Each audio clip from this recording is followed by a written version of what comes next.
We have a lot of ground to cover here, and we're going to talk about the United Nations. Here's the UN headquarters, built on land donated by surprise by the Rockefellers, right? Right there in New York City, very expensive property, as you can imagine. The United Nations is intending to do away with nationhood, but where did nationhood begin? Anybody who's a student of the Scripture, especially the Old Testament, would know that the beginning of nationhood started at a place called the Tower of Babel. These people were anxious to build a world government. They were even going to approach with their structure all the way up to the heavens, but it turned out that God intervened and he confused the tongues, and the project was scrapped. And what happened is the people who could speak with each other after the confusion of the tongues went off and formed a nation. And others went and formed a nation over here because they could only speak to a portion of the people there. And actually, nationhood began at the Tower of Babel, and it was God's doing. And if God wanted nationhood, then we don't want a United Nations. That's one good reason, but there are many, many more. This is a drawing done by a Belgian in the 1600s, and it's been adopted and refined a little bit by the European Union. They actually have a poster that they put out depicting the Tower of Babel, and that tells you something about the European Union, doesn't it? The goal is world government. Now, you can go back in history to 1776 and the creation of the Illuminati by Adam Weishaupt. His goal was world government. He was succeeded by Giuseppe Mazzini, an Italian firebrand. He formed the Carbonari. He formed young Italy, and then young Germany, young France, young Spain, young America. There was a branch of the Carbonari in our country called Young America. Right? Well, Mazzini then went to England and teamed up with Karl Marx. And Karl Marx, of course, communism and socialism, everybody's heard of Karl Marx. And what was his goal? World government, again. And then we see a man named Edward Mandell House. He came along as Woodrow Wilson's top assistant, and he had written a book called Philip Drew Administrator, wherein he called for world government, right? Among other things, right? Here's the book that House wrote, Philip Drew Administrator. Of, I think, important significance is the fact that the dedicatory quote in this book is from Giuseppe Mazzini. Now, I would guess that most of you in the audience have never heard of Giuseppe Mazzini, but Edward Mandell House had heard of him and honored him by choosing a statement that he had made as the dedicatory quote in the book Philip Drew Administrator, which was written in 1912, by the way. Edward Mandell House saw socialism as dreamed of by Karl Marx. He said that in his own book. He despised the U.S. Constitution. He advocated the income tax and the Federal Reserve. He proposed world government, and he launched the Council on Foreign Relations. The launching of the Council on Foreign Relations occurred when the U.S. Senate in 1919 said no to America joining the League of Nations.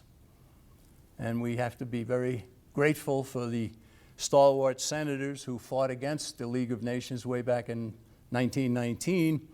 If they had succeeded in creating the U.S. membership in the League of Nations, it's kind of frightening to think of what would have happened, right? But it's also safe to say that because of the failure of the League of Nations to attract the United States, that there had to be another war, and the other war came, as we know, in World War II, and at the end of that, we joined the new United Nations. All right. In 1919, the Senate vote to join the League of Nations, they debated the matter for 9 months, and they ended up saying no. Now keep that in mind, 9 months, no. All right, we see a crisis. We've all heard the phrase of Rahm Emanuel saying, a crisis is a terrible thing to waste. Right? And if you don't have a crisis occur, you create one. Right? So a crisis occurred on December 7th of 1941. We all know that, Pearl Harbor. A crisis was a terrible thing to waste, so the crisis led to World War II.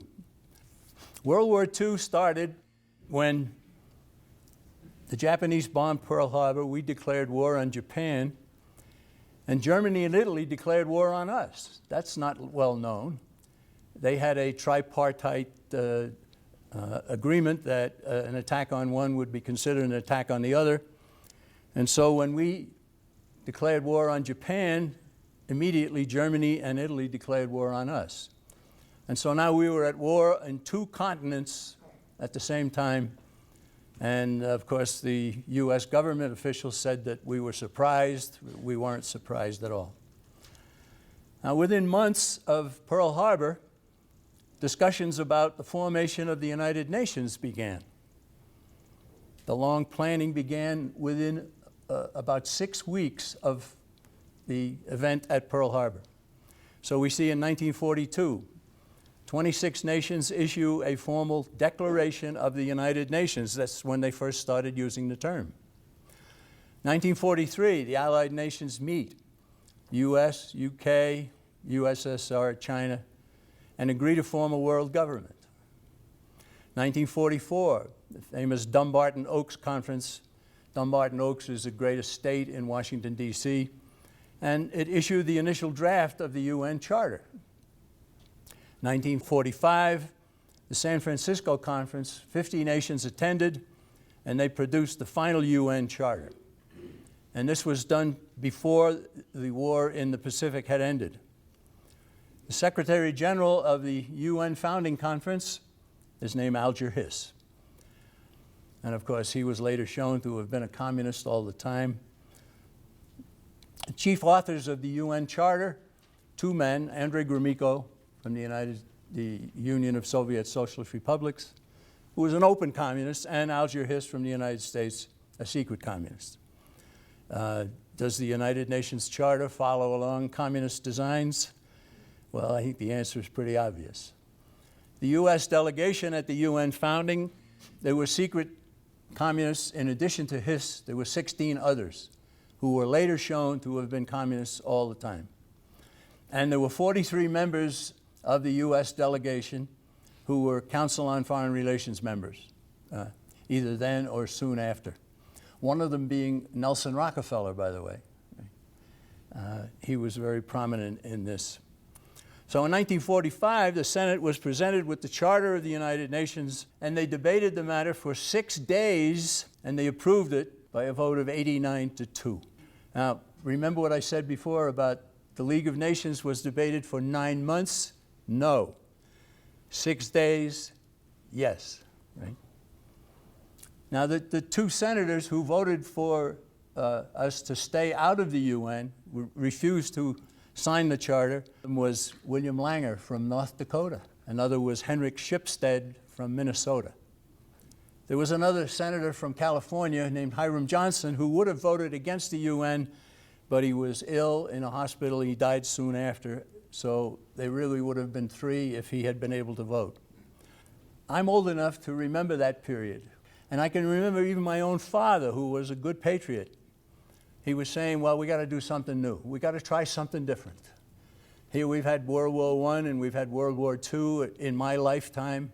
A space of only 25 years separating them, and so obviously something new has to be tried. And that's the way it was sold. It was sold to the American public, it was sold to the US senators. Of course, there were some senators who were determined, very, very pro-UN because they knew it was so harmful and they wanted that. But that's the attitude of the American people at the time, and so we are now in the United Nations. Now, something else needs to be said. And that is that the United Nations vote at the Senate was considered a treaty. And so they had to have 2/3 of the Senate to pass it. Well, a treaty is an agreement between two sovereign entities. And so the agreement to join the United Nations could not be a treaty because the United Nations was not a sovereign entity. It wasn't then, it is not now, it never has been. It wants to be. And so it was fraud right from the beginning. even as good a senator as Robert Taft of Ohio, who was greatly revered by our founder, Robert Welch, and anybody who was a stalwart patriot back in that period thought highly of Senator Taft from Ohio. Even he voted for it, and he later regretted it and said the UN is a trap, let's go it alone. Right? And he worked very hard to get others to begin to realize that they'd been suckered, and he wasn't very successful. Now here's the Charter of the United Nations. It's not a very big document. In fact, a pamphlet containing the entire Charter of the United Nations is smaller than the booklet that we put out with the Constitution and the Declaration. It's not a very large document at all. But by ratifying the UN Charter, the U.S. Senate put the U.S. into the world body.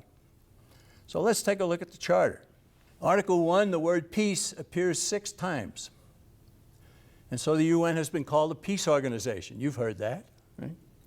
But Article 2 discusses application of enforcement measures under Chapter 7. This means war.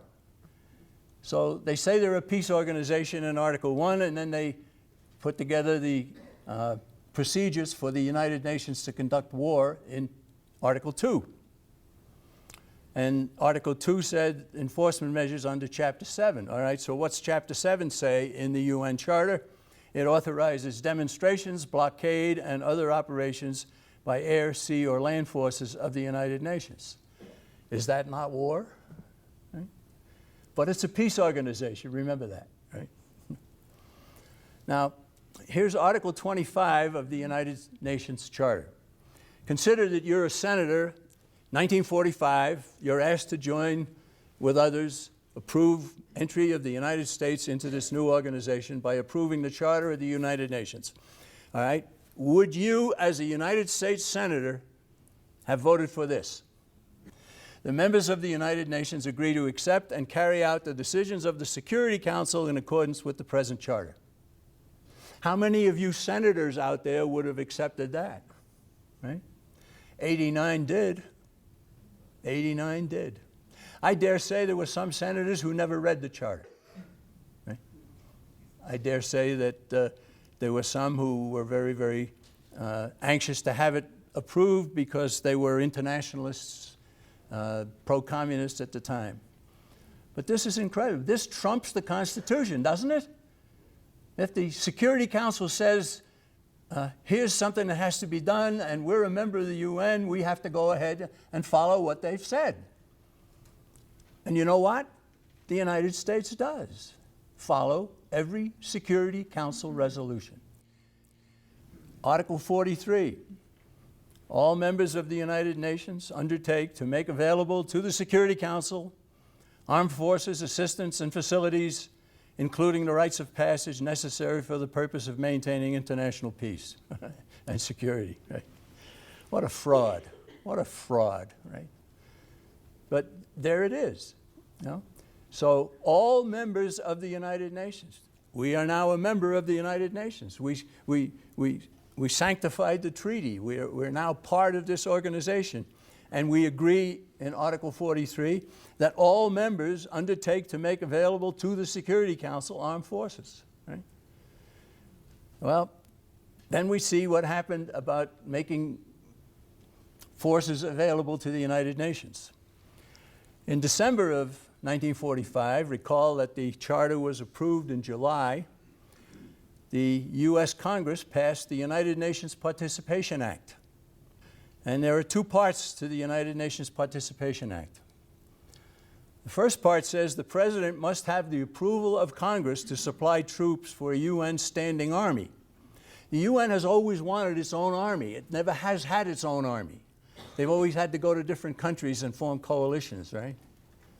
And so that part of the United Nations Participation Act has never been implemented because they've never gone to the Congress and asked for the United States to send troops to a standing army for the UN. But Part 2 of the United Nations Participation Act is very important. It says the President shall not be deemed to require the authorization of Congress to send troops to enforce Security Council resolutions. Right? So the U.S. Congress gave up the power to control whether or not our troops would go to Korea, to Vietnam, to Somalia, to Haiti, to wherever. They gave it up, and they gave it to the president with the United Nations Participation Act in December of 1945. The vote in the House was 344 to 15. Only 15 voted against this. One of the great ones who was a strong opponent was a female congressman from Illinois named Jessie Sumner. And she spoke out and nailed it, but nobody listened, or very few. Right? And then the Senate approved it by voice vote, and it's totally unconstitutional. We're certainly aware of that. It never should have passed. Now, we all know, at least those of us in the John Birch Society and maybe others who have decided to take a good hard look at us, that there is a bill in Congress to get us out of the United Nations. It's Ron Paul's bill, H.R. 1146. And the first item, it's only two or three pages. First item is to repeal the United Nations Participation Act. Right? It's comforting to know that there are some men in Congress, who appreciate what this particular piece of legislation means. Right? Here's Robert Taft. I mentioned he said only a couple of years after he had voted for the UN, he said, the UN has become a trap, let's go it alone. Now, in 1949, the U.S. Senate was asked to enter the United States into a regional organization called NATO, the North Atlantic Treaty Organization. And Secretary of State Dean Acheson, he said, NATO is an essential measure for strengthening the United Nations. He told that to the U.S. Senate, and so the U.S. Senate voted to put us into NATO. NATO is a regional arrangement. Articles 52, 53, and 4 in the UN Charter are the authorization for NATO and CETO. It says in the Charter, Security Council shall utilize such regional arrangements for enforcement action under its authority. And the Security Council shall be kept fully informed of activities. SEATO, Southeast Asia Treaty Organization, it's under that we went into Vietnam. All right, the Korean War started June 1950. North Korea invaded South Korea. The UN Security Council, all member states send forces, right? So how many member states sent forces to fight in Korea? Well, there were a small contingent from Canada, a small contingent from Turkey, a small contingent here. But of course, the bulk of it was U.S. U.S. supplied the troops. There was no declaration of war. Some astute people went to President Truman and said, where are you getting the authority to send troops into a conflict in Korea? And he said, we're not at war, this is a police action. And then he said this. He said, if I can send troops to NATO, which he had already done after 1949 vote in the Senate, I can send troops to Korea. Well, Robert Taft tried to stop him, several other senators, but they didn't get very far. And during the Korean War, UN flags were flying during the police action. I know some veterans from the Korean War who came back and said they remember seeing those flags flying and they wanted to tear them down and throw them away, but they couldn't. And the state of war in Korea still exists 50 years later. It has never been settled. There has never been a formal armistice and never been a cessation. We still maintain 40,000 troops in South Korea, supposedly to defend South Korea against an invasion of the North.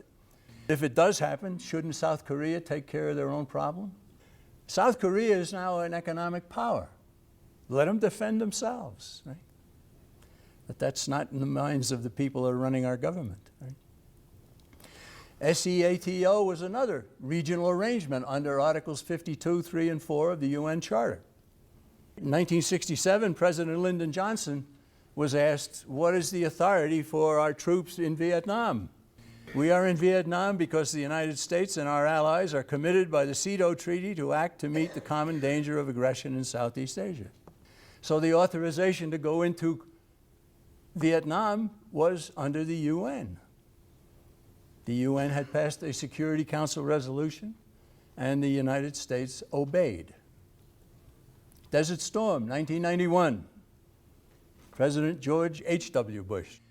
Why are we going into Desert Storm? Here's what he said. The Gulf crisis has to do with a new world order. And that world order is only going to be enhanced if this newly activated peacekeeping function of the United Nations proves to be effective. Was his goal to save Kuwait? No, his goal was to enhance the newly activated peacekeeping function of the United Nations. He said that. Well, now, the War of Desert Storm, that was the first into Iraq, 1991. And it went because Saddam Hussein had laid claim to Kuwait. He said it was the 19th province of my country, and I'm taking it back. Right? So we ended up saying, no, you can't do that, and enhance the UN and all this other stuff. But as soon as they got Saddam Hussein's forces out of Kuwait, the war stopped. The war stopped suddenly, and a lot of people were saying, well, why didn't they go all the way on to Baghdad and get Saddam, save ourselves trouble down the road or whatever? Why did it? Well, the war stopped suddenly because the UN Security Council authorized only forcing Iraq's forces out of Kuwait. Does the United States obey the United Nations Security Council resolutions? There's a good example. Okay, now we had a very interesting thing happen here. In October of 2002, you may recall that the second war against Iraq began in March of 2003.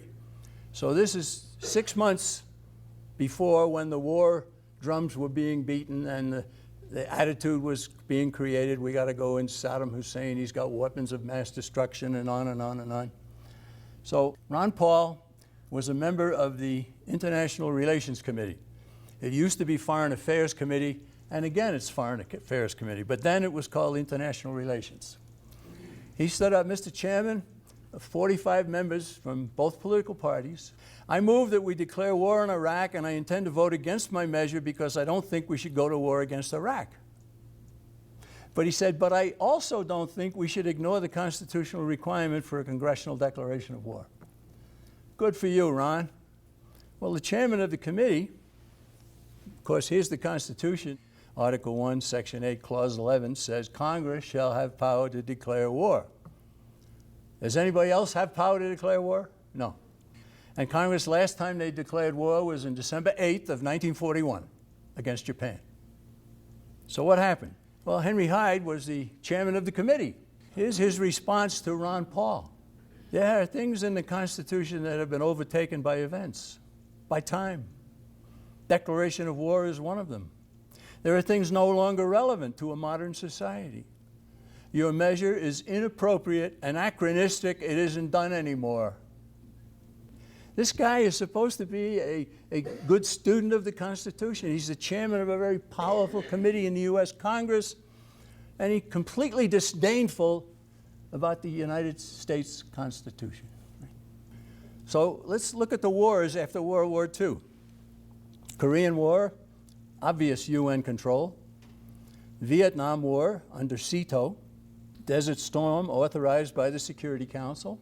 Iraq, 2003, and we don't know when it'll end, authorized by the Security Council.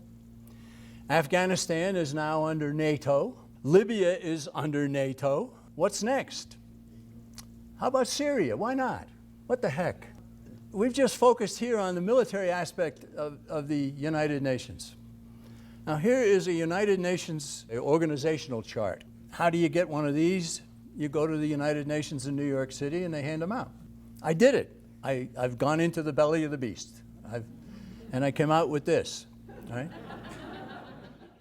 I studied this, and I saw that the United Nations' very own organizational chart said that there will be UN involvement in the following categories of life: education, population, children, women, environment, trade, finance, health, agriculture, labor, military, science, culture, atomic power, telecommunications, aviation, industrial development, narcotics, refugees, property rights, and I didn't even finish. It's all on their own organizational chart. Now, the United Nations Declaration of Human Rights came out in 1948, and this is generally looked upon as a wonderful document. It's all about freedom for you and all the different kinds of freedom that you want and so on. One of the leaders of the drive for that was a woman named Eleanor Roosevelt, who on her own initiative had joined over 100 Communist Front organizations, even as the wife of the President of the United States. So what do we see there?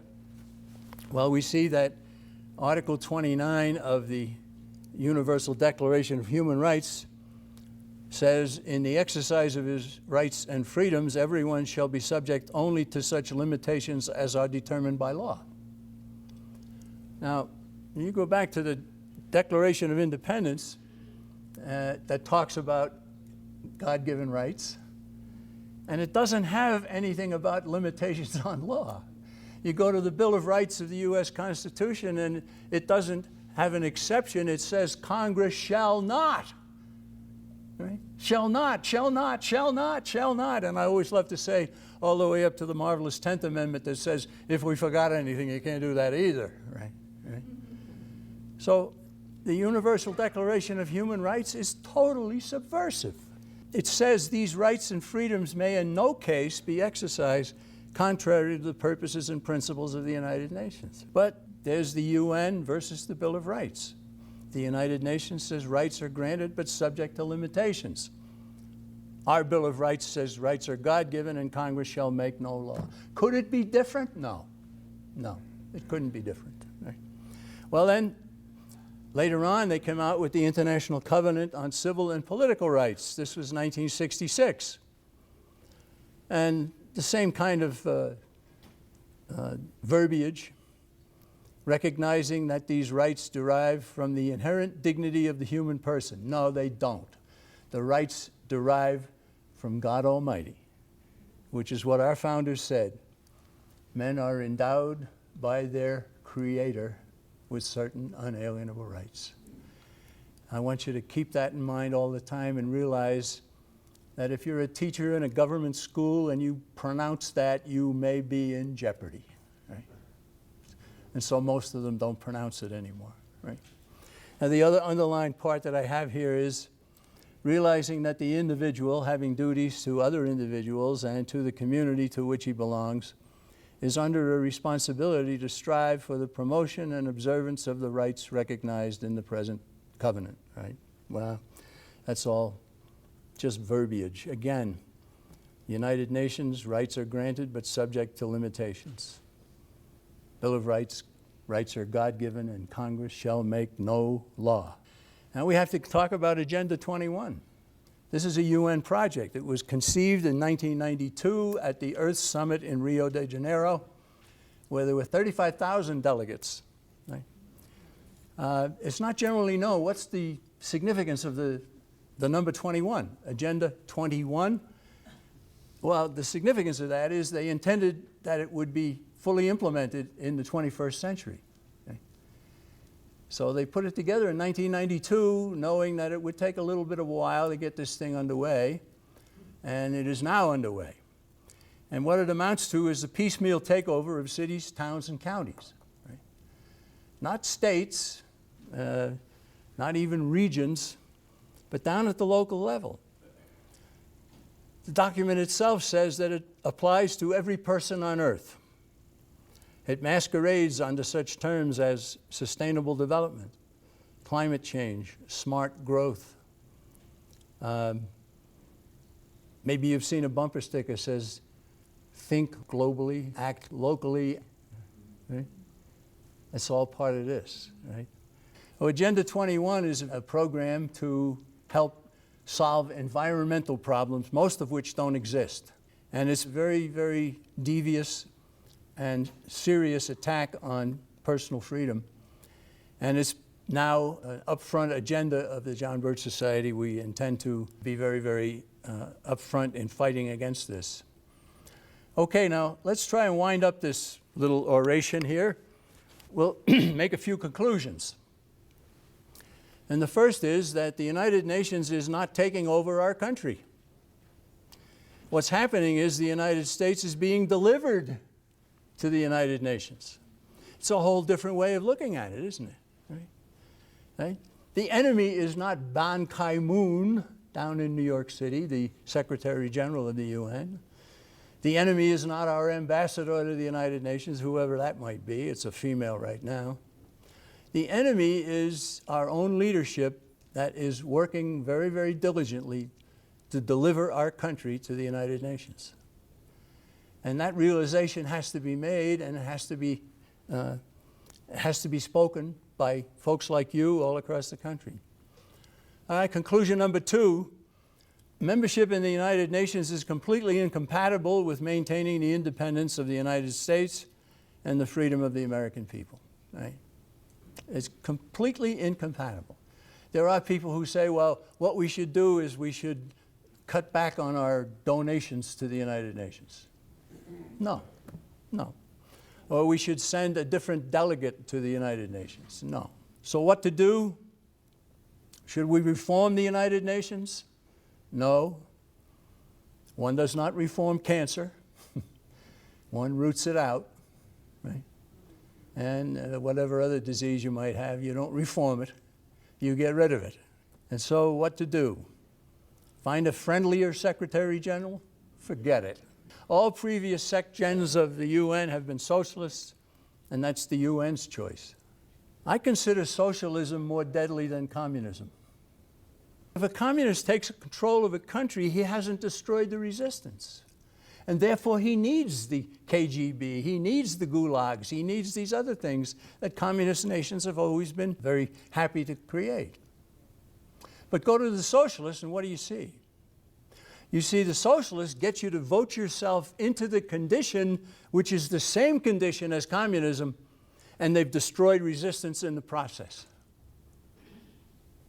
And that's why socialism is more dangerous than communism. Our country is being socialized. Right? We're here, we've gathered here to register a very emphatic no to that on a general sense and to all of the specifics as well. But I've heard people say, well, at least they're only socialists, they're not communists. Wait a minute. Back up a minute and think about what you just said. Right? Conclusion number 3 then is what? Get us out. Is there any alternative to that? No. So I think we're a little bit guilty at JBS headquarters for letting the subject of the UN kind of slide. We're bringing it back. And one of the main ways of bringing it back is with the Agenda 21 fight, which has already been a success in a couple of communities, where a couple of communities, Carroll County in Maryland and Edmond, Oklahoma, have taken